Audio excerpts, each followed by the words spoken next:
Good evening mga ka-crayfish lover. Ayan, upon checking lang tayo. Check lang tayo ng ating.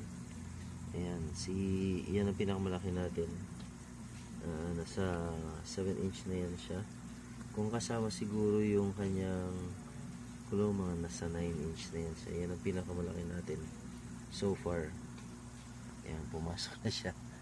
Ayan, ayan. Isa sa mga breeder natin. Ayan. Sa mga feeder natin. Ayan. So medyo maraming lumot na siya kasi dahil naglagay tayo nakaraan ng ampalaya ay ng malunggay. So maglilinis tayo bukas.